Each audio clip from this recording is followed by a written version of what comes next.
गाबोन 18 फेब्रुवारि थामहिनबा गाबोननिफ्राय जागायजेनगोन महाशिवरात्रि फुजा। हिन्दु धोरोमफोरनि गुबुन मोनसे देरसिन फुजा महाशिवरात्रिया गाबोननिफ्राय जागायजेनगोन। हादरनि खना खनला जायगाफ्राव बोसोरै होबोनाय फुजा बादिनो गाबोननि समाव महाशिवरात्रि फुजा होनायखौ नुनो मोनगोन। जरखायै महादेव शिवखौ सिबियारिफ्रा गोसो गोथारै फुजिगोन। बुंनो थाङोब्ला बर'फ्राबो शिवरात्रि फुजाखौ गोदो गोदायनिफ्रायनो फोथायनानै फुजिबोदों।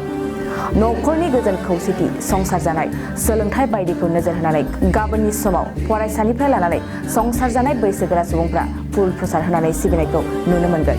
बेबायदिनो हादरनि गिदिर गिदिर शिब मन्दिरफोरखौ साजायफबनायखौ बे समाव नुनो मोनदों।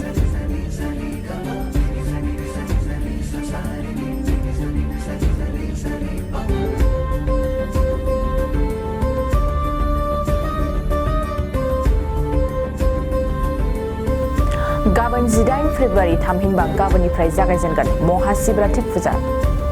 हिन्दु धोरोमफोरनि गुबुन मोनसे देरसिन फुजा महाशिवरात्रिया गाबोननिफ्राय जागायजेनगोन।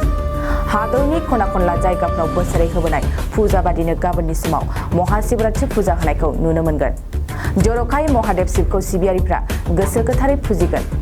बुंनो थाङोब्ला बर'फ्राबो शिवरात्रि फुजाखौ गोदो गोदायनिफ्रायनो फोथायनानै फुजिबोदों।